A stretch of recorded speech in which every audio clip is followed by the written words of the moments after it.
Welcome to Soccer Morning on NASN. Here's your host, Jason Davis. Good morning, everybody. Happy Thursday. This is Soccer Morning. For the fourth time this week, we come at you live. As always, I like a little Credence every now and then.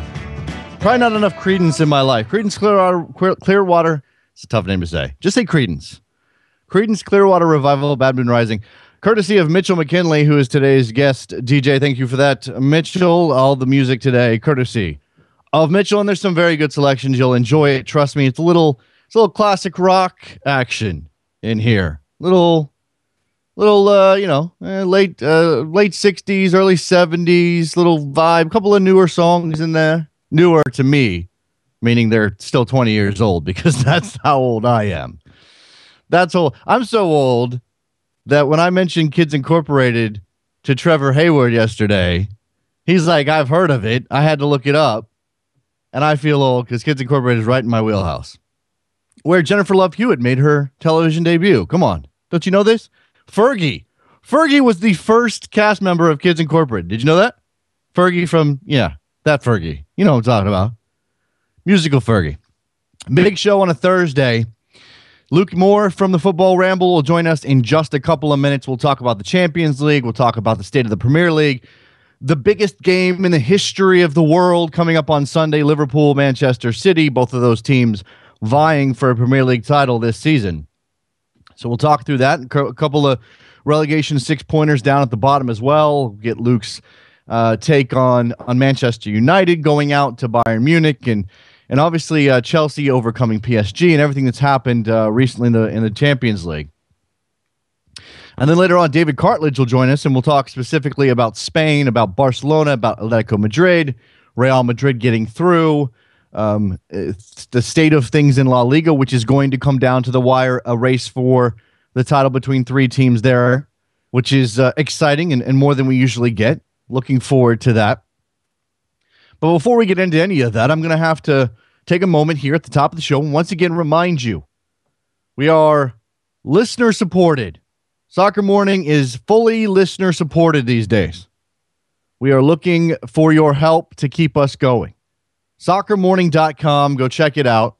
Got a little bar there to show you where we are in relationship to our monthly goal. And I think today is the 10th, and I think we're at 6%. So I don't think I don't think we're doing too well. Need a little help, need a little push. And here's the thing. This isn't just to keep us going as we've been. And it is to keep us on the air. It's to keep us going every day, because the daily commitment is really what makes it necessary for us to do this stuff.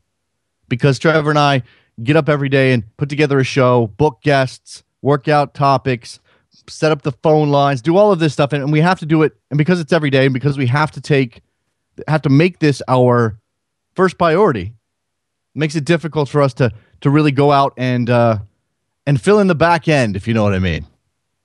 And to that point, not only is it about keeping us on the air, and keeping us going as we've been for. Did I just miss the anniversary? Was yesterday the 1-year anniversary of the show? I think I just missed the anniversary of the show. Not only is to keep us going 1 year plus into we missed the damn anniversary. It tells you how focused we are in producing a quality program every day. We didn't lean on retrospective stuff yesterday. We didn't lean on going back and talking about our best interviews, or the fact that our first ever guest was Terrence Boyd. We had talked about it last week. We're like, let's get Terrence Boyd to come back on our 1-year anniversary show, and we both just spaced on it. But yesterday was a good show. Paul Freeland stepped in. A good solid show for an anniversary, even if we didn't mention. But it's not just to keep us going in our second year. It's also to help us add to what we're doing here. I have some great ideas. I mean, I'm biased, obviously, but I have some great ideas, some things I really want to try to bump up the NASN YouTube feed. I want to do some dedicated video stuff. Not just the show, 90 minutes every day, but dedicated video stuff. I want to do some of that stuff. And in order to get to that point, in order to make it so that we can justify the time and effort, we need your help. SoccerMorning.com. And the World Cup is coming up. And to get us to that point, to allow us to treat the World Cup and cover it the way that we want to, we need your help. SoccerMorning.com.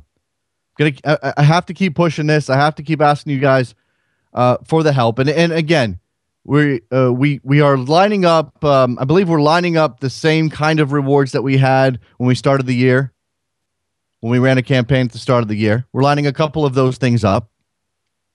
So if you are interested in being the DJ for a day and that kind of thing, if you're interested in stepping in and being a guest host the way Paul was yesterday, and I thought that went very, very well, check out soccermorning.com.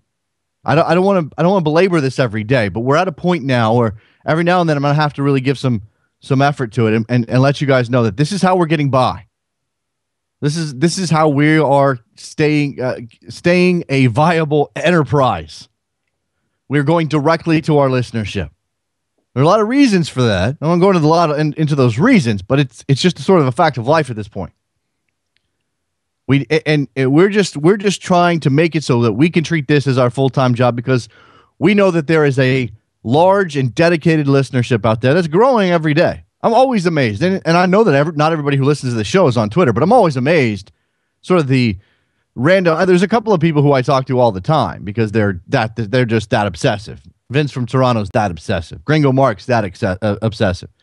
But every now and then somebody pops up I've never seen before on Twitter, talks about how much they love the show, blah blah blah. I just had a worlds colliding incident where I found out my kid's kindergarten teacher's husband at least listens to the Best Soccer Show. He may or may not listen to this show. I don't know.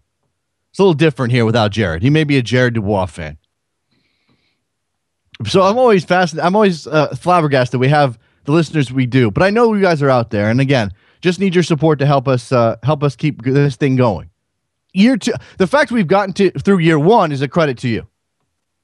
But if we're going to get going full steam ahead into year two, if we're going to push all the way through, make the World Cup as good as it can possibly be for our coverage here, to add to the YouTube stuff that we're doing, to throw in some of these extra things, upgrade some of what we've got going on here, just need your help. Soccermorning.com. And besides, I mean, you know, we're bringing you quality guests all the time. All the time. Luke Moore, David Cartledge. How can you beat those guys? Daniel Gordon, director of Hillsborough, the 30 for 30 documentary on the tragedy, will join us tomorrow. I am stoked for that. I mean, how excited can you be to talk to a director about a film that's about a tragedy? I mean, I'm kind of struggling with that a bit, but I as a person who has seen the film and enjoyed it, was touched by it immensely. I'm looking forward to that. So Daniel Gordon tomorrow. Make sure you write that down in your little handy dandy soccer morning calendar, which I know you all carry at all times. All right, that's enough of that. Let's take a break. When we come back, Luke Moore from the world famous Football Ramble. We'll talk Champions League. We'll talk Premier League. We'll talk about that clash this Sunday. Liverpool, Manchester City. Could it be for the title? Soccer Morning, North American Soccer Network, NASN.TV, soccermorning.com.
Welcome back to Soccer Morning on NASN with Jason Davis. Joined now on the telephone by Luke Moore. Comes by every now and then from the world-famous Football Ramble to usually talk Premier League. We're going to touch on, certainly on Champions League with this appearance. How you doing, Luke? Good. How you doing, Soccer? We are doing well. We're enjoying our football. New music again this week. It changes every time. I don't know whether I'm coming or going. We are currently in a stretch where some people who have contributed to the show are picking our music for us. So right. I had some strange stuff. I had a guest host, and he picked some Japanese stuff, and stuff would have blown your mind. And today it's all sort of classic American rock, which is nothing wrong with that. Keeping it fresh. Yeah, absolutely. All right, Luke. So we had Champions League this week, and Manchester United nearly did it. Chelsea did do it. I guess I should start with what Chelsea did. At home at Stamford Bridge. Again, not necessarily surprised that they did it, but it was sort of another one of those legend building moments for Jose Mourinho there. Yeah, it's brilliant. Brilliant turnaround. I thought they would do it, actually. I think that there's a bit of a, not always, but sometimes there's a bit of a thing with foreign European teams who almost seem to buy into the marketing appeal and the dominance of the Premier League, and they do tend to sort of freeze a little bit playing in English stadiums. Happens a lot at Old Trafford. Used to happen a lot at Anfield.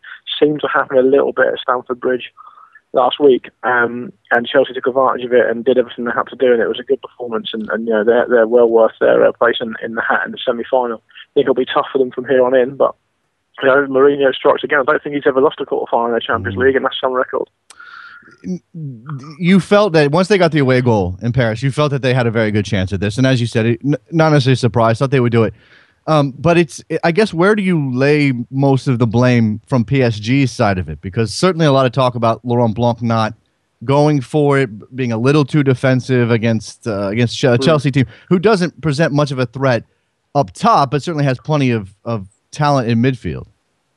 It's so difficult for a team to know how to set up.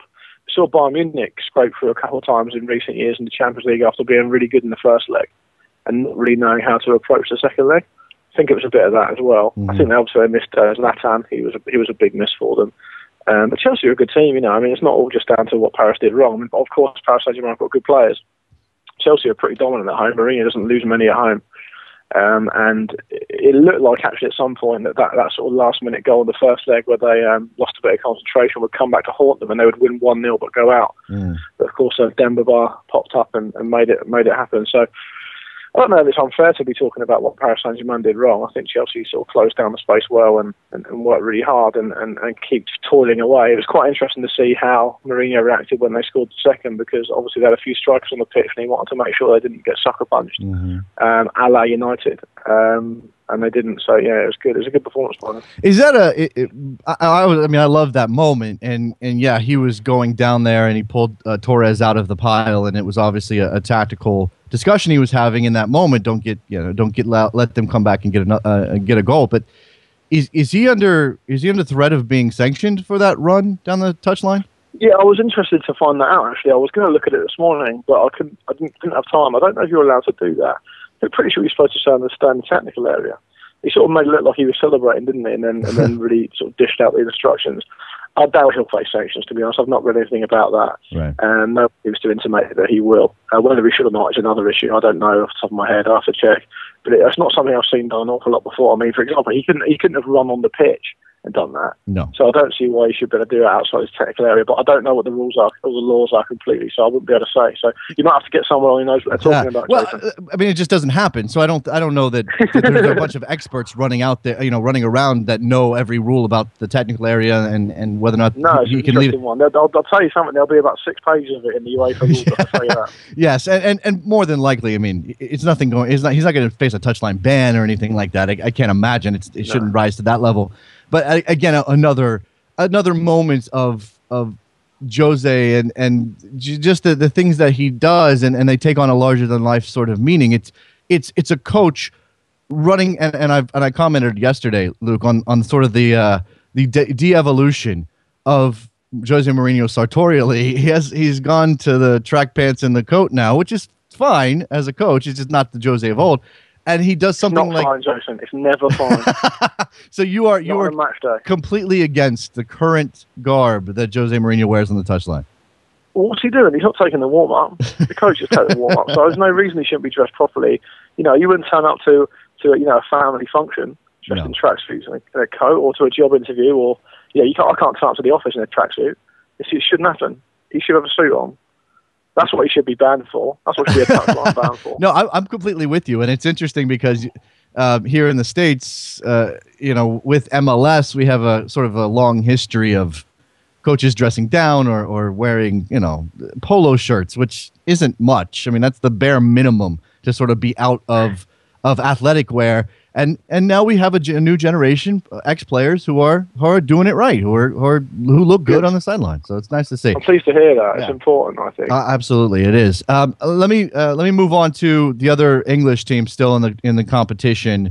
Manchester United. They gritted out that result at Old Trafford, and whether or not you believe that they were capable of going to Munich and getting and winning the tie, they certainly put themselves in a position to give it a good go. And they did in the end. Ultimately, they sort of, I think the narrative, Luke, was that they woke Bayern up finally. Is that the way that you saw that match going? Well, I saw them go ahead in both legs, which, I mean, really, if you at that level, quarter-final of Europe's Premier Club competition, you go ahead in both legs. I think, I'm not taking anything away from how good a team Bayern Munich are, because they're very good, probably the best in Europe. But you go ahead in both legs and you go out. Who have you got to blame for that? Second leg was a disaster in terms of concentration. You don't need to give Bayern Munich any helping hand to score against you, but to concede. I mean, it was a ridiculous game for Patrice Evra, who scored the best goal he's ever going to score in his career. Yeah. We'll not see a ball struck more sweetly than that all season. And less than a half a minute later, he's at fault for a goal, and then he was at fault for another goal as well. After that, he had some night, but they didn't help themselves, Man United. Of course, you get tired towards the end, and Bayern Munich have a lot of possession, and it's difficult, and you've got to use your substitutions very cleverly to keep, no pun intended, to keep fresh legs and stuff. But I mean, if I was a Man United fan, I wouldn't have had any hope of qualifying. I wouldn't have necessarily thought that they would do it. But the manner in which it happened, they needlessly conceded a goal in the first leg, and they got sucker punched in the second leg when they should have been concentrating. And that's something you get taught at the very sort of start of football when you're 7, 8 years old. You're the most vulnerable when you've just scored, because you're still celebrating in your mind. You're not concentrating properly. And against a team of that quality, it's absolute killer. And of course, it was going to be hard for them after that. And of course, that Bayern Munich turned it on a bit, which you'd expect. But you got to realise that Man United had to go and chase the game. So to lose 3 or 4-1 or whatever, you're chasing the game at that point, because you're going to go out anyway. So it's not entirely fair, the scoreline, I wouldn't have thought. But Rooney had chances. I mean, they had chances. You're not going to get better chances than that in a game of that magnitude. If you don't take them, look at Robin. Robin took his chances. Robin didn't take his chances in the World Cup final in 2010, and they didn't win. That's what the margins are like, and United, it's a bit unfortunate the way they went out, I think. Wayne Rooney carrying an injury, and after the match, the talk was, well, he really wasn't 100%. He really couldn't, he really couldn't even kick the ball the way he wanted to. Why? I understand he's the figure, and I suppose that when you're David Moyes, you're really sort of pushing all the chips into the middle. But if he's not healthy, why are you playing Wayne Rooney in that game? I think the short answer is that Rooney picked himself. And that does not bode well for Manchester United's future as long as David Moyes is there. I wouldn't be surprised if Rooney decided to have an injection and decided that he was fit to play, and Moyes doesn't have the political clout at the moment to leave him out. I mean, listen, Bayern Munich are 100 times better than Newcastle United at the moment, but Man United look really nicely balanced against Newcastle. Everyone knew their roles, everyone knew what they were doing. Without Van Persie and Rooney in the team, they looked nicely balanced. Now, I'm not suggesting that Rooney should be moved on, as I have done with RVP in the past, but if he's not fit, don't play him. Man United won the Champions League in 1999 with several players missing through suspension and injury, and they had a nicely balanced team. And of course, they rode their luck, and it was a crazy couple of minutes to win it, but they had a nicely balanced team, and they had players missing. That's just a fact of life. I wouldn't shoehorn a half-fit, injected footballer into the team just because of his name. I'd play a balanced team that you know everyone's fit and raring to go and up for it, because it's really important to defend from the front and stuff, and do your doggies and work hard against a team like Bayern Munich. And Wayne really didn't look like he was in a position to do it. Because otherwise, as you said, they did set up well, and they did sort of keep Bayern Munich at bay, and you wait for that moment, that amazing moment with Patrice Evra scoring, as you said, the best goal he's ever going to score, but it wasn't enough, and part of that is I imagine that again the selection is an issue. Are you at the point where I certainly felt this way yesterday watching the game and some of the images? I feel bad for David Moyes because I really do think that so much of this is out of his control. Yeah, I sort of thought the post-match interview was poor from him, though. If I was him, I would have been saying, well, we're going up for every point we can get towards the end of the season. I mean, there's still five games left. They're not definitely 100% out of the top four. And as long as that is possible, he's got to talk like a Man United manager. He's got to say, we've got this amount of points left to fight for. We're going to win every single one of them, and we'll see if the other teams can beat us to the top four. He sort of was resigned to being out of it. He was sort of saying, well, this is where we want to be. We'll try and get back here as soon as we can.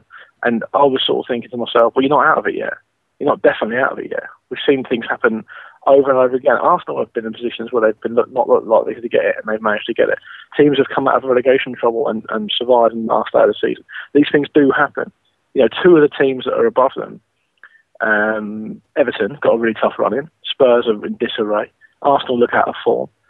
United have got to be looking at that and saying, we're going to go after every point we can and try and win every game to the end of the season and get fourth place. And while it's still possible for him to do that, he's got to do that. And he doesn't help himself when he starts using these sort of almost sort of resigned to defeat and failure sort of attitude, where he says, we're looking to emulate Man City, we're looking to get back into the Champions League as soon as we can, when they can still be in it. It's a bit silly, and I understand what you mean about being a bit silly. He does seem a bit of a beleaguered character, and of course he's not hiding to nothing because he's following the greatest club manager of all time. But he could do a lot better PR-wise.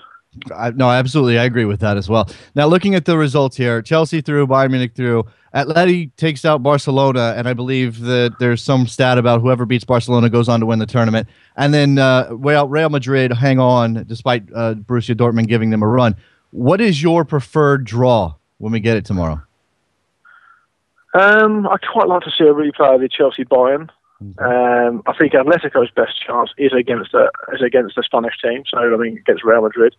That would probably be quite good. I wouldn't like to see. I don't know. I'd quite like to see Atletico do it. And it's difficult to say at this stage because, by their very nature, they're all very capable. I think we'd get good games whatever happened. I mean, Real Madrid and Bayern Munich threw up an amazing semi-final a while back, so maybe that could work. But yeah, we'll see. I don't think you can go wrong with any of these combinations. No, exactly. Not at this stage of the competition. You just imagine. I mean, I think that most people have been sort of eyeing Bayern Munich, Real Madrid for the final, depending on the draw, of course. But there's nothing to say. The way Bayern Munich played yesterday, even though they beat Manchester United 3-0, and the way that 3-1. I'm sorry, 3-1 is what I meant. And then don't take that goal away from everyone. No, I shouldn't. You'll be Absolutely fuming. not. And because I know they were missing Ronaldo, but the way that Madrid sort of had to hang on in Germany, it gives you the sense that anybody can win at this point. And yeah, to see Atletico do it would be interesting. Certainly be fascinating. I'd really like to see it. Yeah, I'd really like to see it because they seem to have this thing around them. There's an aura around them that they never quite do it. And I mean, for Simeone to win the league and the Champions League in the same season would be absolutely ridiculous. Be some narrative. I hope they do well. They're a nice team to watch. Simeone's got the makings of a really great manager. Yeah, it'll be interesting to see what happens. And he dresses well, Luke. We do. He dresses well enough, exactly. Yeah. Absolutely right. And that's the least we can expect. Yeah. Let me turn to the Premier League, and we have to touch on the game this Sunday that everybody's looking towards, the Liverpool-Manchester City. Now, obviously, Chelsea, sitting in between them in the table right now, and they'll have a say in the title race. But this game is being pointed to as a potential decider on some level. Liverpool, both of these teams are the premier attacking teams in the league. Are we going to get goals, or is it going to be a little tight and a little what's the word I'm looking for here? A little bit nip and tuck, maybe we would say in London. Yeah, I think it'll be a good game. I think we'll see goals purely because the vulnerable areas of both teams are at the back, and so you put those two. Sometimes you see teams cancel each other out, It's happened quite a lot in the Premier League when you have the so-called top four sides go against each other. But I think in this particular instance, we'll see goals. And I think Liverpool can win it. But this is the biggest test of their credentials so far. It's probably the most important game of the season, I would say. Chelsea's still got to go to Anfield as well. I think Liverpool can do it, but Manchester City have got the experience in their ranks of winning titles and things like that. So maybe that'll play out, to their advantage. But don't forget, Liverpool were really unfortunate not to win it at City. Mm-hmm. Another day they could have won that game, and so they'll take heart from that. They'll take heart from the form they're in, and both teams have got goals in their team, so both teams have got a huge chance. I think there'll be a lot of goals, and I think it might be a draw. You look at the table. If City beats Liverpool at Anfield, they have a chance to go second with Chelsea's result pending on Sunday. Is Manchester City still right now your pick? I believe you told me that you've got City right now. Is that changed? Well, I think if City win at Anfield on Sunday, they've won it. I think they've got games in hand. They're in good form. They've got a big squad. They've got Aguero coming back. I think you'd have to be a brave man to bet against them. I think the fact that Chelsea are now in the semi-final of the Champions League may play on their minds and hurt them a little bit. Chelsea are pretty injury-free. I think John Terry's got a knock and Hazard's got a strain. Apart from that, they're injury-free. So that's a big plus as well. I would probably give it just to City at the moment. But, I mean, you can't write off a team in Liverpool that have got so many goals. People talk about they can see too many, but if you score that many goals, you've always got a chance. You can always bail yourself out. And Liverpool are also winning all sorts of different types of Premier League games at the moment. They're winning games that they're expected to win when they become a bit tough. They're winning games, big teams, psychologically difficult games, like against Manchester United, for example. They're winning every type of game purely because they've got so many goals in their team, and they're a nicely balanced and tactically flexible team. And to that end, it's hard to write them off. But I think City have just got the edge of favouritism at the moment, I think. We're at the point in the season when games at the bottom of the table are almost as exciting or potentially more exciting than even games at the top. And Fulham Norwich is one of those relegation 6-pointers. Do you have any sense right now of whether or not Fulham can actually pull this off and escape the drop? My colleague on the Football Ramble Marcus said that if Fulham win that game, he reckons they might do it. I remember 2005 when Norwich needed to win at Fulham on the last day of the season to stay up, and they got whopped. I think about 6-0. That won't be. I mean, obviously, there's not that many players still around playing for them that were playing then, if any. But that's something you can look at as what's happened in the past. I think Fulham are showing something, actually. I think they're starting to get together. It seems to be the players are buying into the new manager's methods. He's used a lot of players, which is never a great sign, but it does seem to be putting it together now. Mm-hmm. Whereas I think Norwich have taken a huge gamble in firing Chris Hughton. If they were going to fire him, they should have fired him ages ago. They put an under-18s coach in charge. I don't know too much about what he's like, but at the very least, it's a huge gamble. At the very least, very questionable decision. And while we're on that topic, and I just want to get your thoughts here, Chris Hughton's firing has brought about a sort of renewed discussion of some of the issues in English football when it comes to diversity for managers. Do you have any particular thoughts on that? I mean, what's the answer? Because I know the idea of an NFL-style Rooney Rule has come up, and I think that could help. That's you're talking about an institutional problem. I think the most senior or highest level black manager in English football at the moment is Phil Batt, the ex-Liverpool defender who manages Hayes and Yeading in the Conference South, which is the 6th tier. There's no black managers in the top 4 professional divisions in 92 clubs. And, whilst the question you've asked me is a pretty big one to answer, and I'm not sure I could answer it in terms of the solution, what you've got to realise is with such a diversification of players from all backgrounds playing the game, it doesn't really add up that there's no black managers at all managing the game. So something needs to be looked at, and it may well be they'll need to implement a rule like that to increase the diversity amongst it, because it needs to be a reflection of society as a whole. And at the moment it isn't, and it's a sad indictment of all of us who watch and enjoy football. There is, and again, it's a big issue, and there's no solution. It's something that needs to be tackled continuously in order for it to sort of be addressed on the type of level it needs to be addressed for change to come about. But there's certainly diversity in in staffs, in training, in coaching staffs around. I mean, I just watched a video. One of the new New York team sent their new manager to Manchester City to sort of get ingratiated in the culture there, because City is going to own the New York team. Patrick Vieira is the reserves manager at City. Why wouldn't Patrick Vieira be a candidate for a job in England that opens up in the near future? I'm not saying he wants to leave City right now, but there's got to be plenty of guys like that. Yeah, I mean, in theory, there's absolutely no reason that couldn't happen. I mean, obviously, he's been part of this City project for a while now. He's been an ambassador, and he's obviously on the coaching team now.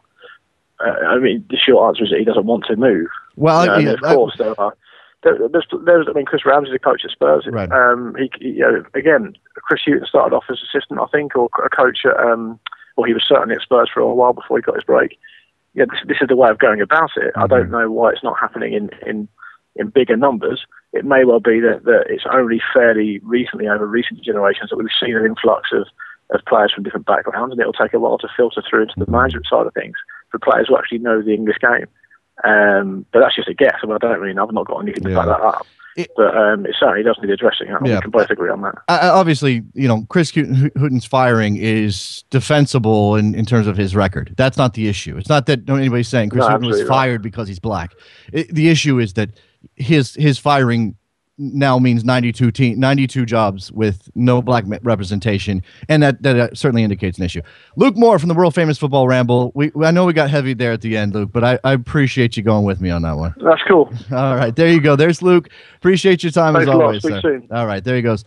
Good stuff from Luke. David Cartledge will join us to talk Spanish soccer and certainly the Spanish perspective on the Champions League in just a couple of minutes. In the meantime, in like 5 minutes. But in the meantime, we didn't get a chance to talk about this yesterday. It was on my rundown. If you have not seen this Pele hair diamond story, you have to check this out. This is insanity. This is now look, nothing surprises you when it comes to Pele and the lengths he will go to make a buck at this point. I mean, the man will do your Subway sandwich shop opening if you pay him enough money. Nobody is surprised by that. But this is such an odd idea. This is such a strange thing. Here you go. Pele has unveiled an unusual line of diamonds using strands of his hair. The diamonds are made using a high-pressure, high-temperature process during which strands of Pele's hair are charred. The limited edition includes 1,283 diamonds, one for each of his goals. They cost $7,500 apiece. Come in a gold-plated box featuring Pele on the pitch scoring a goal. 1,283 Pele hair diamonds are out there in the world, or will out there in the world. Now, I imagine a future. Now, this is strange. I don't know why you need a diamond with Pele's hair in it. What exactly? Some of this memorabilia stuff gets a little out there. In fact, I was watching Crowd Goes Wild, and we haven't talked about this show in a while. Crowd Goes Wild on Fox Sports 1, featuring former Soccer Morning guest Trevor Price, who we brought on this show because he is a soccer guy, and he reps soccer on that program. They obviously have Georgie Thompson hosting the show. Of course, she's a football person, being British. But they did a whole segment on these strange eBay products for soccer. I used to do something very, very similar. I'm not saying they stole the idea, by the way. I used to do something similar for kickers.com, the website I used to be editor of. And there's some strange stuff out there. There's some odd soccer-related paraphernalia, memorabilia, things. There's some statues and, cufflinks, strange stuff. This might take the cake. This might be the strangest thing. What's next? What body part, what part of his body can Maradona put into a gemstone to sell now? Because he's got to come back. He's got to counter Pele, right? Somebody does. If not Maradona, who? Maybe have a topaz with skin cells from Maradona. Because he can't copy Pele. He can't do the hair, right? Got to do something else. But I do imagine a future, a post-apocalyptic, dystopian future where Pele's hair diamonds are like highly sought after pieces of Earth's football history. And then one day, maybe it's everybody's looking for them so that they can clone Pele to create a super team. 11 Peles on the pitch. So that, the warlords who are in control of the earth at that point, because that's going to happen. They all have their own teams. They all have their own clubs. They're all trying to one-up each other. The warlords can get their scientists to clone Pele and then put a team on the... That's what's going to happen to these diamonds. That's what, and they're artificial diamonds, so I don't know. Anybody got $7,500? If you have $7,500 to spend and you are considering putting it into a Pele hair diamond, might I suggest soccermorning.com instead? I think that's wise, right? Wouldn't that be a better investment of $7,500? Wouldn't that be a better investment? I had the time on David Cartledge wrong. He's coming up at 11 o'clock. Yeah, sorry about that. David Cartledge at 11. Being coming on to talk about Spanish soccer. So in the meantime, since we have some time now, open up the phone lines 347-756-6276. Tell me about your thoughts on the Pele hair diamonds, because yeah, and they'll probably sell out, and they'll probably sell out pretty quickly. Somebody do the math for me. $7,500 a pop times 1,283 diamonds. How many is that? Let me just type it into the old Google machine here. $962,000? No, $9.6 million. $9.6 million worth of Pele hair diamonds. Rick.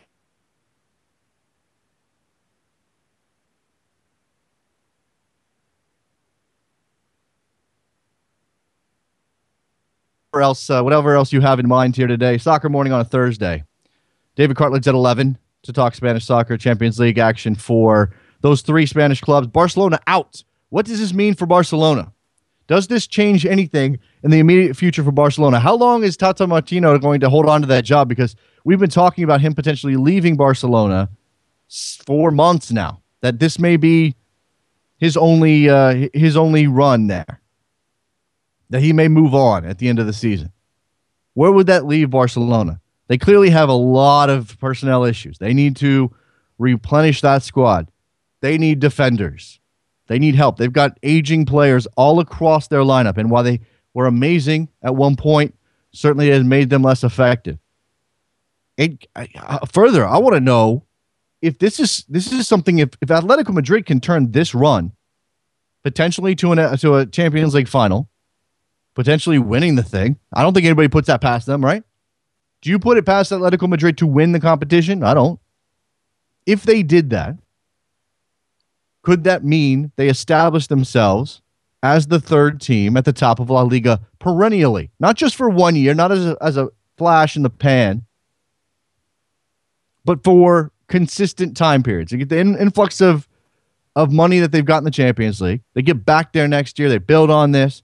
Maybe maybe they're able to keep their top level striker instead of having to sell him the way that they have every single time they bring one in. If Falcao's gone, now they've got Diego Costa. Can they hang on to him? Hang on to him, hang on to Simeone, and make this a real thing. If we're not going to get revenue sharing in La Liga, then maybe at least Atletico Madrid can double down and somehow turn this into a little bit more of an interesting proposition from year to year. Conrad says, just put Stallone in goal and you've just come up with a plot to victory too.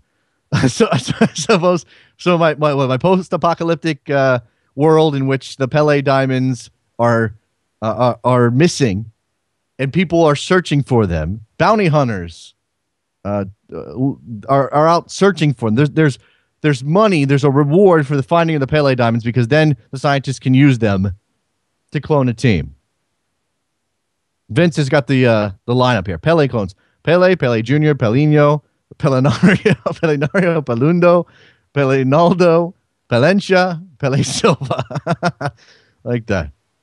There you go. There's your somebody write this movie with me. It's my idea. I'm getting money out of this. Somebody write this movie with me. A future in which warlords and dictators are trying to put together teams of clones out there. We get Pele, we get Ronaldo, we get both Ronaldos. I think Washington's on the line. Is this Washington?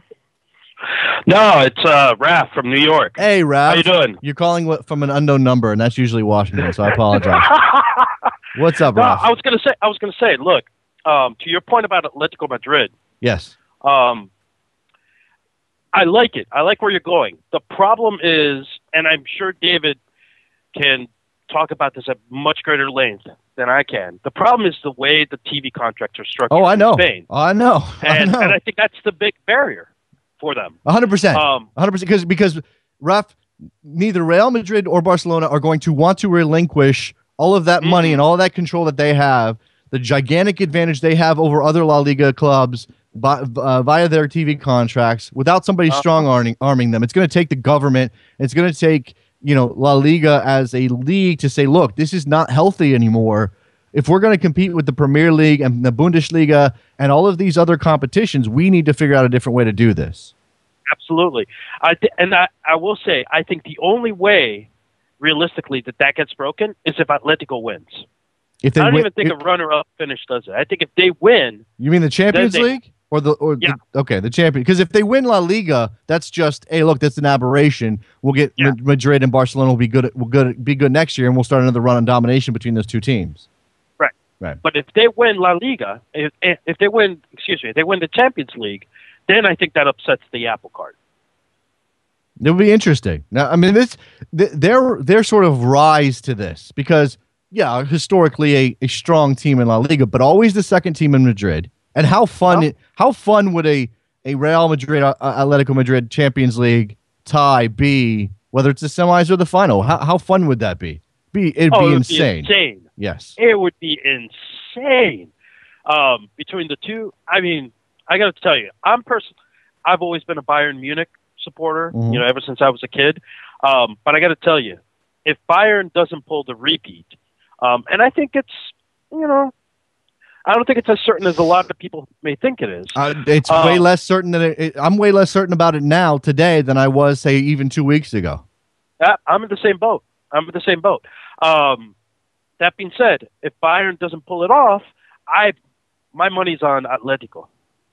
I like the way Cholo Simeone has set up that team, and I think they got a much better shot than Chelsea because Chelsea doesn't have the strike force, and I think Real Madrid is really vulnerable out wide. It's interesting. I know that the modern approach, and it's much more of an honest approach, is to sort of look at the makeup of the team and how they play and the tactics of it all. And you pointed out some issues for Real Madrid, but there's something to be said about resolve and sort of team spirit and Simeone getting his players to buy in. Now, I'm not saying that that Pep's not good at that as well, and that Jose's not doing the same thing. And I'm not saying that that's not the case. It just feels, especially when you get that team of destiny label. And right now, Atletico Madrid is the team of destiny left in this competition. Yeah, and the other thing to remember, and I think you may have mentioned this earlier. I know other people have, but the last team to beat Barcelona, the last 5 Champions Leagues, has gone on to win the Champions League themselves. It's coincidence. That's coincidence. I know. Ref, hold on to it, but it is coincidence. I mean, it just happens to be. It just happens to be that was the case. But you have to be good to beat Barcelona. That's no, you do. Case. But you also have to be good to get to this point of the competition. Period. End of story. So at this point, if we were going to do this with me real quick, Ref, you've got 4 you've got 4 teams left. If you're ranking them in terms of favorite down to underdog to long shot, which they're not going to be. All teams are good in this competition. Again, I don't know. I mean, I'm going to say Bayern Munich, defending champion, had all that momentum, still probably the best team. So I guess they're top. But after that, after you put Bayern Munich in that top spot, Chelsea, Atletico Madrid, and Real Madrid, I don't know. Maybe Real Madrid second, but that's only because they have the firepower, and obviously Ronaldo needs to be healthy. And again, I mean, it's sort of a toss-up after that. I think it's a toss-up. The way I'd rank them is Bayern. I'll be bold and I'll put Atletico right now. You're so biased. No. You're so biased for them now. I'm going to ride that pony, man. All right, do it. Hey, do it. Your list. And then, I would say Atletico right now, just because they're healthier than Real right now. Right now, they're healthier than Real. 2 weeks from now, we'll see. I would say obviously Real third, and then Chelsea fourth. All right, fair enough. But it's a toss-up. I think you're right. It's a toss-up. I mean, because Chelsea have Jose Mourinho. Yes. And I think Mourinho is just a wild card in terms of his tactical genius and, how he looks at the game and how good he is as a man manager, for a team. And then Real, obviously, the firepower. Yeah. So, yeah. If we're talking about the strength of the squads, it goes Bayern Munich, Real Madrid, Chelsea, Atletico, I think. And yeah, I think that's right. Now, of course, Chelsea doesn't have the striker, and we all talked about it. I mean, Demba scores a goal. That's great. Eto's 112 years old or whatever Mourinho's joke was. Those guys don't instill a lot of fear in you. I mean, Eto can score at Stamford Bridge. He doesn't travel well. So you look at that squad and you go, well, they are missing things, but they have so much other talent in Oscar and Hazard, who came out of that game injured, by the way. So I don't know exactly what his status is. I haven't checked up on that. But again, health is going to be an issue, and clearly, it's not going to be the most talented team that wins this title, as it's been the last couple of years. I mean, it's pretty much been the most talented squad wins. I think that could change this year. I think it can too. The one thing I would say, and I'll leave it at this, is that what Bayern showed me last night was that they still have the capacity to turn it on a dime. Mm-hmm. I would be a lot more confident if they could keep up that level of intensity, throughout a match.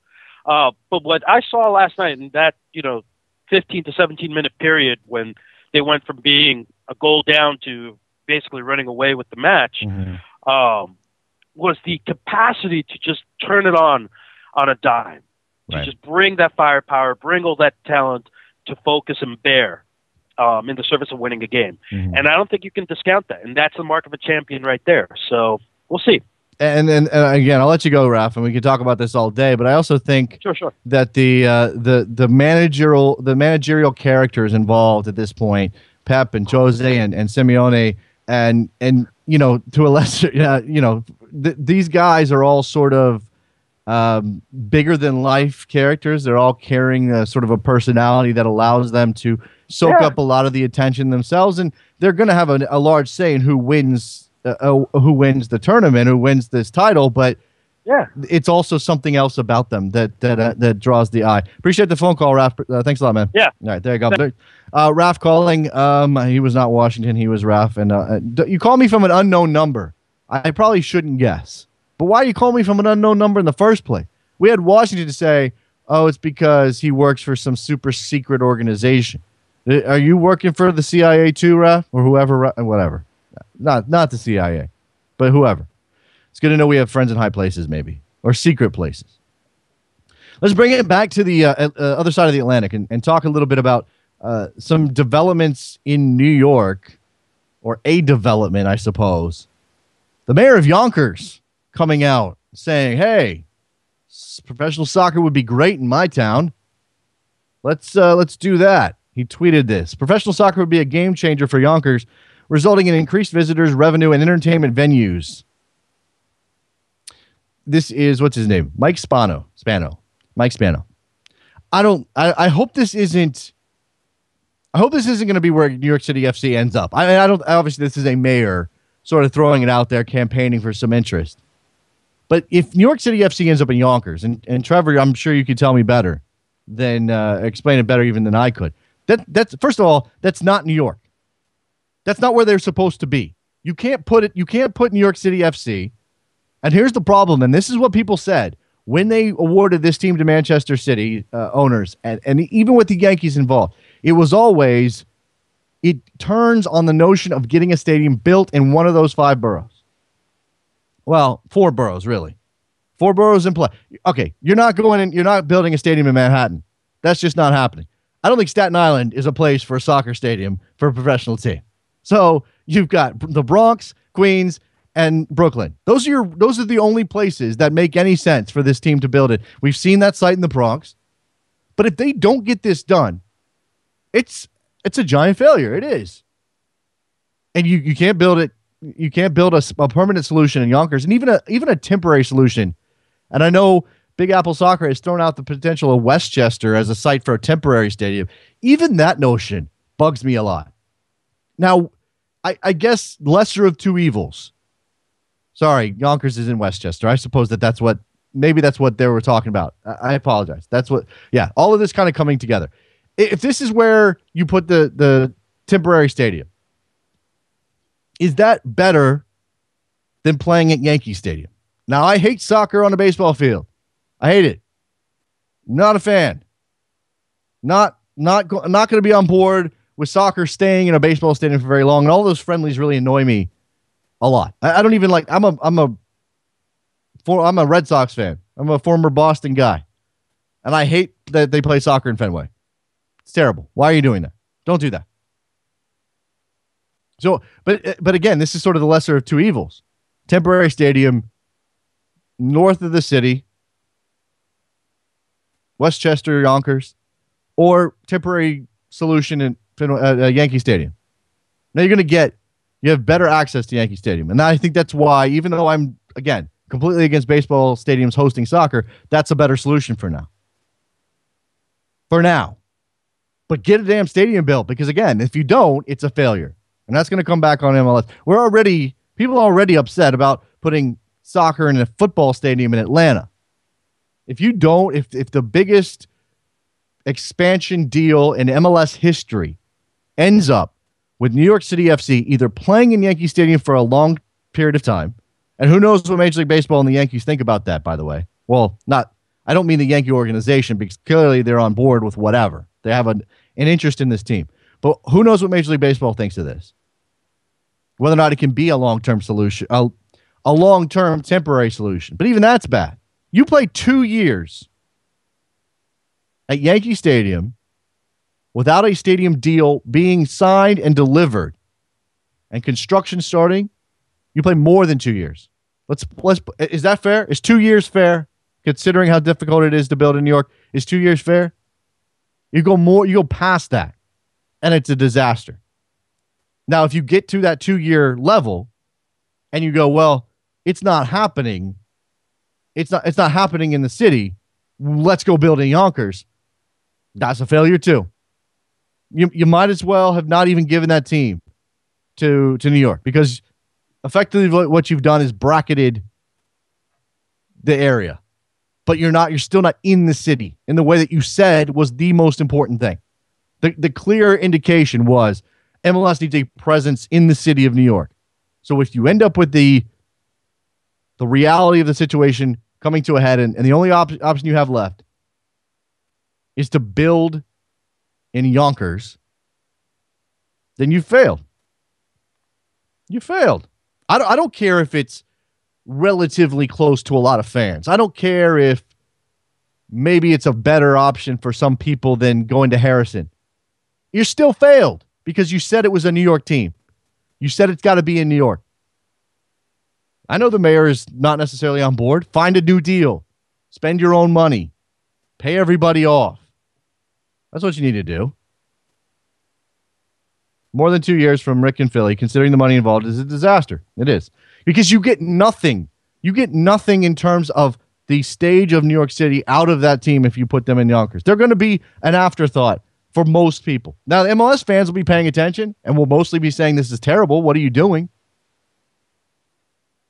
But the rest of the infrastructure of New York, the media, wait, they put the soccer team where? Oh, yeah, I'm not going up there. Yeah, I don't care about that team. They're not in the city. Even if you put the Yankees stuff all over it, the Yankees stink. I don't mean that in a negative way. I'll get cut off if I badmouth the Yankees on this show. Yeah, if I drop off the air at without warning, and there's no reason given, it's because I said something bad about the Yankees. Just so you know. I also want to touch on these comments from Bill Peterson, NASL commissioner. He's talking up the league, heading into the new season. Big season for NASL. Another year to establish themselves as a player in the American soccer scene on a level beyond, hey, we're second division. And he talks like a man who wants them to be on second division, to be beyond second division. And some of these quotes are very interesting. Now, I'm being told we may have Bill Peterson tomorrow. So we will address some of this. I don't know if I should share these quotes now, or if I should hold back on the chance that we get the chance that we end up talking to him directly, because I do want to ask him. Here's a tease for you. Bill Peterson says that the NASL should get a direct bid to the CONCACAF Champions League. Got an opinion on that? It's an interesting notion. The second division getting a bid to the CONCACAF Champions League directly. Their champion going into that tournament. Second thing I'll tease you with from Bill Peterson. Quote, we want to be able to compete with the best clubs in the world in the next 3 to 5 years. It's a lofty goal, and I didn't say we beat them every time, but we want to be in a position where we can compete with everyone. Food for thought. Interesting things being said by Bill Peterson of the NASL. Take a break. When we come back, David Cartledge will join us. We'll talk Spanish soccer, Champions League, La Liga, Soccer Morning, North American Soccer Network, NASN.TV, soccermorning.com. Seen the sunshine since I don't know when. I'm stuck in Folsom Prison and time keeps dragging on.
Welcome back to Soccer Morning on NASN with Jason Davis. Back on Soccer Morning, turning now to Spain, Spanish football with David Cartledge. Our friend David joins us on the phone. Hi, David. How are you? I'm well, thank you. Hope everybody else listening as well. I believe that they are. I haven't gotten any indications that they're not. No one's complained to me yet, David, but we are here. Let's talk Champions League before we get to the current state of La Liga. You had Barcelona against Atletico Madrid, and you obviously had Real Madrid trying to finish off Dortmund in this week's games in these second legs. Atletico Madrid does the job, and they beat Barcelona, and there's 5 years in a row that the team that beats Barcelona wins the competition. And I suppose we should focus on how they beat Barcelona first, but I'm going to ask you, can they win this whole competition? They can. I think after last night was a big. It was such a massive mental victory last night for Atleti that they really didn't take anyone now. You know, that they've beaten Spain's current champions, despite all their current flaws. And I really, really think that they can do it. Go all the way. I definitely think they're capable now. Yes. Now, did that game for you? And yes, Atletico Madrid has had an amazing season. They still have a double in play at a point when I don't believe anybody would have had that possible. But does what happened in this tie, in this quarterfinal, say more about Atletico Madrid or Barcelona? It was more about Atletico Madrid, definitely. I think we're at the stage now where obviously everybody recognises what has happened with Barcelona and what is wrong there. But I definitely think we're at a point where we have to give every single game Atleti credit, because they create any form of luck they created themselves, but there's not even any luck involved. They win those games fair and square through pure brutal planning. It's just to the finest detail. The planning is immaculate. And last night Barcelona lost because Tata Martino's plan wasn't very good, and Diego Simeone is perfect, and that is why they won the game. The star coming out of this, I think, I mean, within Spain, obviously, I'm sure it's different, but sort of, outside of that and the rest of the world, the star coming out of this for Atleti is Diego Simeone. And you wonder if we're seeing sort of the beginning of something very special from him, and whether or not, I guess my question for you, David, first of all, is whether or not Atletico Madrid can keep Simeone around for very long. I think with each and every performance that is happening, I think it's getting more and more difficult for Atleti to maybe hold on to him, because somebody's going to come in, but you wonder who it will be. It might well be Barcelona who comes in for Simeone. They might say this guy and what he's done to their team, and they might say, look at the plan that's involved here, look at the attention to detail. And if any team needs a mental lift now, if any team's in a position where they're mentally fragile, it's Barcelona. And if anybody can motivate a team, if anybody can put them together, then I think it's Simeone. He's the man who can do it at the moment. So it's going to be a big deal for Atleti to hold on to him. But I think for right now, there's still a lot Atleti to accomplish with Simeone, with Costa, with Koke, with Adetoran. So for now, everybody's still around, still together, and there's still a long way to go this season, I think. Is there a possibility, I sort of posed this in the last segment before we got you on, is there a possibility outside of a fundamental change in the way that TV money is distributed in Spain, is there a chance that Atletico Madrid can break in to the top of La Liga on a consistent basis via this run? Yeah, I think the foundations are being laid now. I think in the past, when a team has come around, say you've had in the couple of years, you've had Villarreal, who Valencia obviously finished third for quite a few years, but they were never anywhere really near the end of the top two. Villarreal probably came the team who came the closest last. And I think with Atleti, foundations are being laid in a very, very good manner. I think finally they are being run really well from the top. They've still got their debt, but that is off a long, long time ago now, this debt. They're very wise when it comes to transfers, who they bring in. You'll see again how clever they'll be. I think they finally found this niche. And obviously, if they did lose to Simeone, that would be a big loss to them. But I just think there's a foundations there to an extent that can keep that leg going for a lot of years. Because the feeling in Spain has always been the potential there with Atleti, it's huge. They've got a wonderful stadium there, which already, and then they're moving into a new stadium. They've got the fan base, and then they're in Madrid, obviously, to cover. So the potential for Atleti has always been there, and they kind of attract stars as well. I mean, you look down the years, we've got Falcao, Kun, and Fine, developing into investment funds and things like that, but players still want to play for Atleti. There's a bigger deal there, even if it is the platform club to go into something much, much bigger, as in one of the classic big teams, like a Bayern or a Real Madrid or a Manchester United, anyone like that. But I think the foundations are there.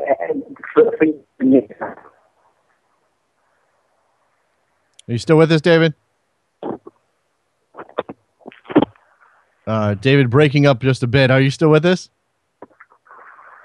Okay. Just gonna hang on here, David. If you're there, just let me know. We're obviously I'm still there. There we go. We got you back. Okay, so we're talking about the foundation that Atletico Madrid has to build upon, and whether or not they can break in to the top echelon of La Liga, which has been a two club race for a very long time. But that again brings me back to the notion of strengthening the rest of the league. The quality of the football has never been a question. It's whether or not sort of the stratification at the top makes the league less engaging and obviously makes it less able to compete on a world stage for the eyeballs all over the planet with the Premier League and the Bundesliga and those competitions. Are we any closer, or will we get any closer? And will Atletico Madrid's success have any role to play in helping with some revenue sharing in La Liga? I really don't. I just think the priority is for the men at the top elsewhere. And what I'm seeing in terms of the deals, they just in terms of how the league's being marketed, it just isn't being done in the right way. Liga in France, which, let's be honest, is a far inferior league in terms of quality, in terms of potential. With PSG side, they're very, not really sort of in that league, PSG. That's very rare what they've got there. So it's completely different.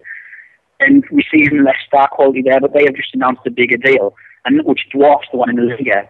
So it's going to be interesting when the new deal is signed, how much does something like a Liga buy? Because I mean, let's face it, you've got the two biggest stars in the world playing in the Liga, Ronaldo and Messi. I don't think there's a star in the world bigger than them two. But it isn't marketed in the correct way. To sell the. I mean, I know we want to stay at traditional values in terms of that we can get away from all this marketing, but where money is brought into the league as a whole, and it can be distributed out. Messi and Ronaldo come extra to the whole league, and at the top, and breaking up on us again, David. One more try, just to make sure I got most of that. But let's okay. You're there for a second here. Last thing I'll touch on before we let you go because of that connection is let's focus on Real Madrid here because they managed to sort of hang on against Dortmund, and Dortmund had their chances. Pepe nearly handed that game or the tie for that matter to Dortmund. I know Ronaldo wasn't on the field, but is there real concern there for Real Madrid, who as recently as before this round, was one of the favorites to win the competition? Oh, certainly. Really hurts things with Ronaldo getting injured. He's such a big individual. I mean, you see, like we said before, even Messi is Ronaldo even part of that team. You hinder them, and they've got a good players. Again, he's himself the leader of this team. He's taking away. And well, it's going to hit them extremely hard. I think it's a massive concern. I think the fact that the injury, there is two different problems there with Ronaldo. So it's not just one. So there's a few things that need to be addressed. And he's played a lot of football. That is a huge concern. Very briefly, if we can squeeze this in. Would either side prefer to take either the Madrid side prefer to take each other on now in this round, in the next round, the semis, or would it be better to have it as a final? I think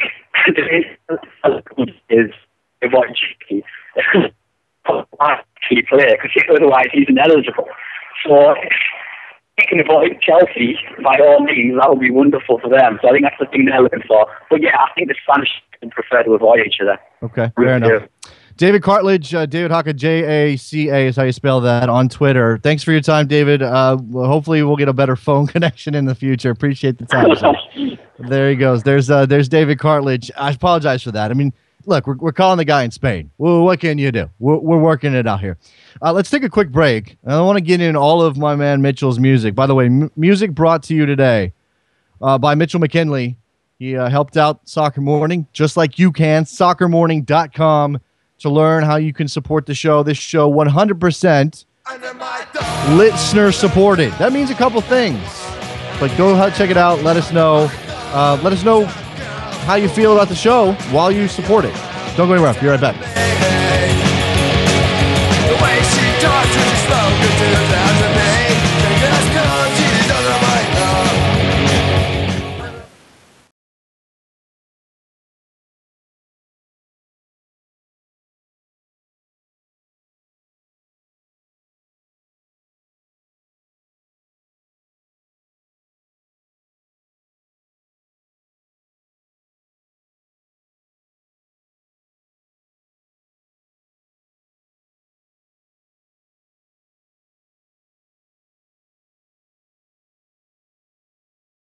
Stuff.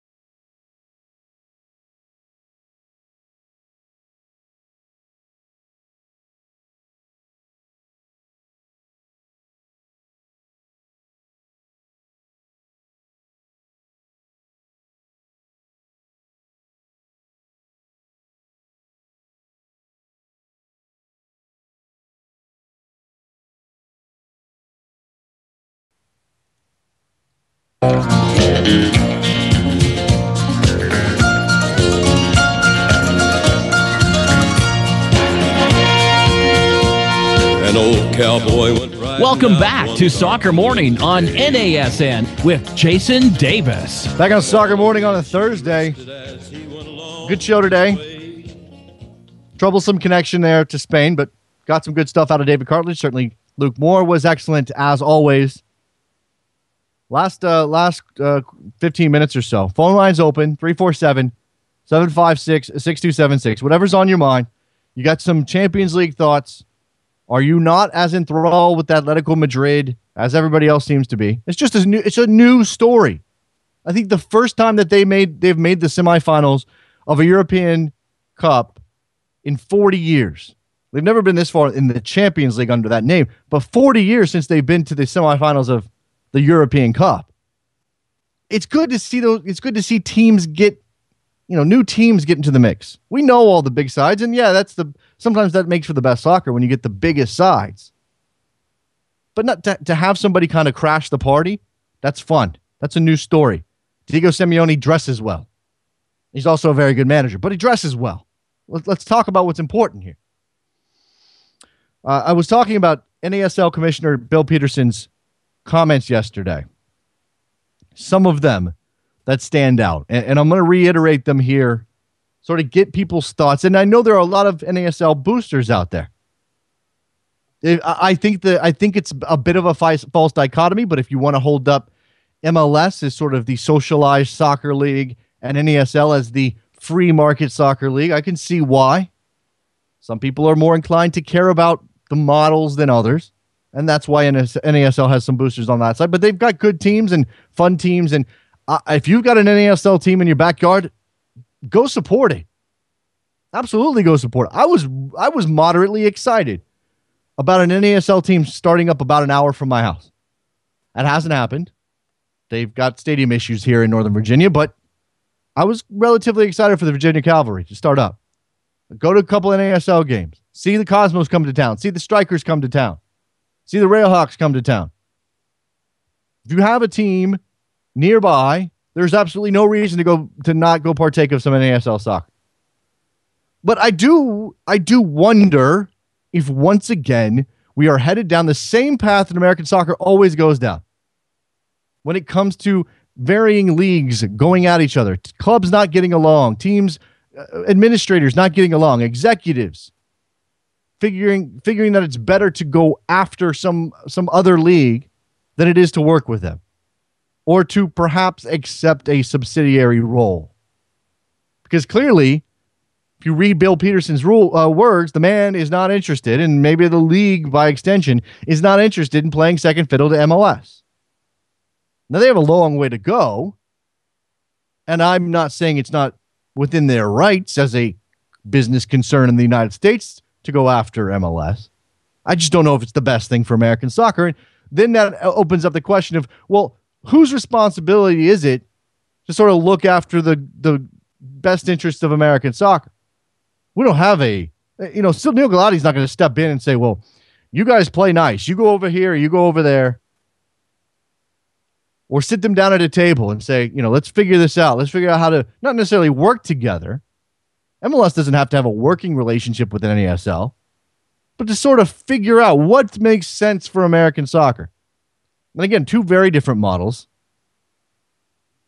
And when Bill Peterson says things like, we want to be able to compete with the best clubs in the world in the next 3 to 5 years. It's a lofty goal, and I didn't say we beat them every time, but we want to be in a position where we can compete with everyone. That's the fun of this sport. That's the greatest part of the sport, that it is global. So we've got our sights set on getting into the Champions League, and currently that has to be through the U.S. Open Cup.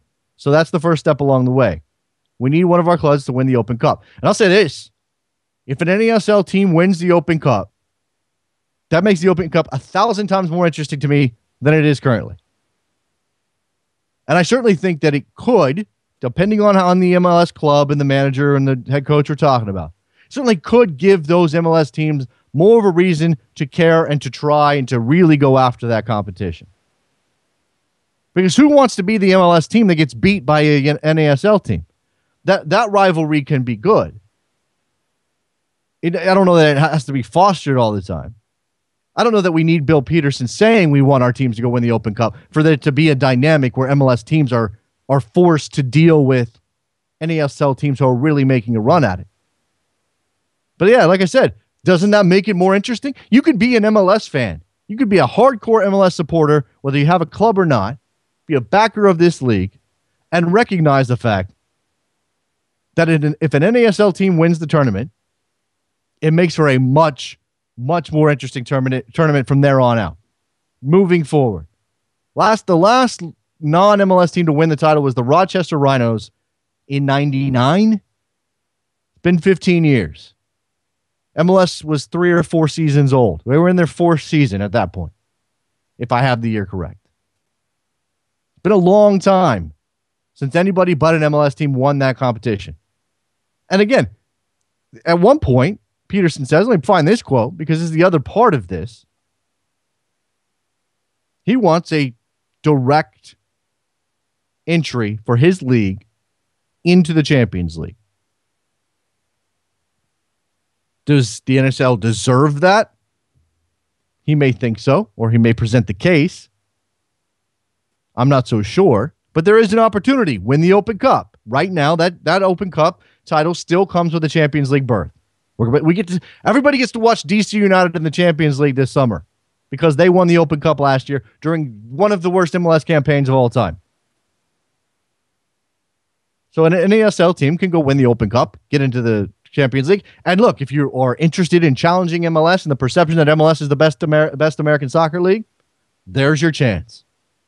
There's your chance. If it's Cosmos and they spend a lot more money than anybody else in that league, then maybe it doesn't quite have the same heft, but it'd be damn interesting. It would mean something. It would hurt MLS in the perception. And that's something MLS has to guard against. And again, while I don't know that competing against each other, sort of sniping back and forth is good for American soccer on the whole, because first of all, expansion is an issue. Because we have the graveyard of dead American soccer clubs is overcrowded. There's no more room. Let's not throw any more in there. I saw my man fake JPD on Twitter, the fake JP Della Camera account. A guy who I've actually met, the guy, real guy behind it. He was playing a game, Dead or Alive, and naming some American soccer clubs.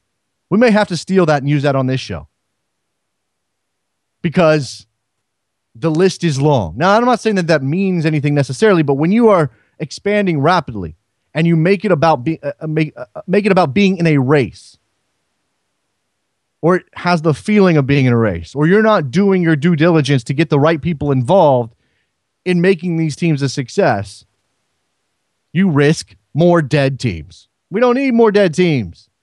We need teams that stick it out, that stay around for a long time, whatever division they're in. Yeah, it'd be nice to have everybody in their own soccer-specific stadium, and it'd be great to have NASL teams drawing 10,000 people. Right now, that's not the case. But you're never going to get there if the team only lasts for 5 years before it craps out because the expenses are too high, because you want to run a league that's going to challenge the top division, which necessarily means spending more money than you might otherwise. I guess the issue is that when it comes to American soccer, it's never cool to be minor league. At least when it comes to the second division, the NASL division here. For Bill Peterson and company, it's not cool to be minor league. Okay. Again, it is his prerogative to run his business and run his league the way he wants to. And certainly there are owners all around that league who will have a say in what they do. But I don't think it's wrong to wonder if all of this stuff is potentially damaging to a long-term future of having to look. If you ever want pro rel to happen, and I'm sorry, it's not happening now, but if you ever want it to happen, then the NASL has to establish teams, 16, 18, whatever their goal is, that are going to stick it out. And MLS has to do the same thing. MLS can't have failures anymore. Can't go into Florida and then back out of Florida. That can't happen. If you want pro rel to come around in this country, because right now the powers that be are not going to stomach it. But if you ever want it to happen, you better root for the NASL to figure out that they need to get their stuff established and lasting. And you can't do that. Time is a factor here. You can't wish a team into relevance in 3 years. Doesn't work that way. Unless your name is the New York Cosmos and you're trading on history from 35 years ago. Unless you're doing that, making your mark in a town, in a city as a second division side is damn difficult. And maybe this is part of what Peterson's agenda is. Present the NASL as a competitor to MLS because it will drive more interest from fans. Because again, part of the dynamic that's a problem for American soccer when it comes to multiple leagues is that we're conditioned to go watch the best stuff. This is a problem for MLS as they try to sell their television product.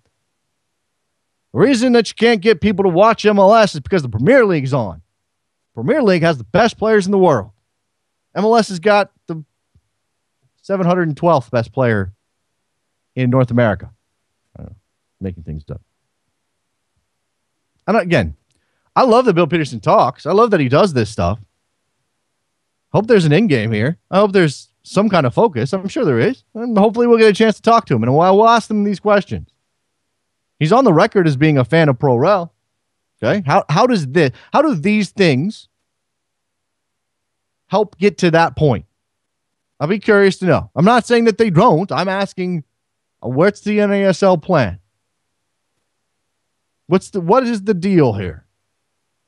Is a Champions League spot somehow going to improve the NASL profile enough to make it a reality in the future? Let's interact with MLS, move teams up and down. Again, the NASL has 16 teams, and they all have their own stadium, and they're drawing 5, 6, 7, 8,000 people a match, which is really good numbers for that division. And there's some kind of situation. I mean, some kind of deal can be brokered when it comes to moving up, moving down, and who pays what. And look, I mean, obviously MLS is built the way it's built. Can't go back in time and change it now. So are those owners ever going to stomach the notion of a team moving up and not paying a $75 million expansion fee? I don't know.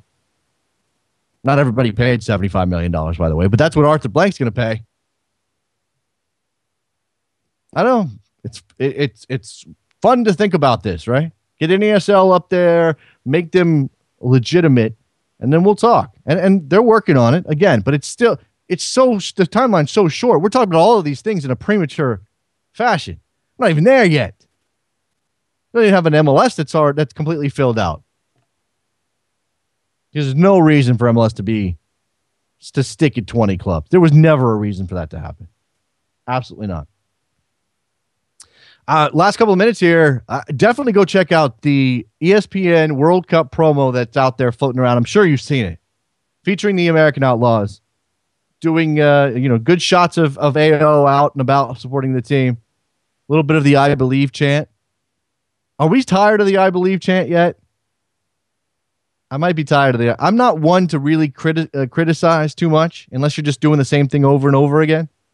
So, Chicago Fire fans, please mix it up a little bit every now and then. I think they're working on that. So I'm not really one to throw stones at supporters groups, but the "I Believe" chant, is that what we're going to hang our hat on? Is that like the thing now? When you think American Outlaws and you think a chant, you think "I Believe"? I mean, Sporting made it their thing. Okay. I guess it's not quite Seven Nation Army yet. Not quite. But I'd be curious. Let's take a poll. After the show ends, hit up Soccer Morning on Twitter. Let me know what you think about "I Believe." The ad is great. It's fantastic. It's good to see American Outlaws getting some run on ESPN in a manner, in that manner. It's great. And I love the shots, the intercut shots of like Ronaldo frustrated. And they love that. There's like a shot of Germany with some guys that are like, obviously kind of trying to set the stage for some shocks come World Cup time. Ringo doesn't like it. "I Believe" chant is terrible. There's one guy. Soccer Morning on Twitter. Let me know. SoccerMorning.com. Help support the show. We're 1 year in. We're 1 year and 1 day old, this show. We want to make it to 2. We want to make it 3. 3 years seems like a long time away, but we want to make it there. In order to do that, we need your help. SoccerMorning.com. Listener-supported show. We've got rewards. You want to be a DJ for a day? You want to pick music like Mitchell did today? You can go help support the show. All right, that's going to do it. Thank you very much to Luke Moore. Thank you very much to David Cartledge, who fought through terrible cell reception to give us his thoughts on La Liga. Follow us on Twitter, Soccer Morning. Go to iTunes, give us a rating and a review. Do that. And we'll talk to you. What's tomorrow? Friday?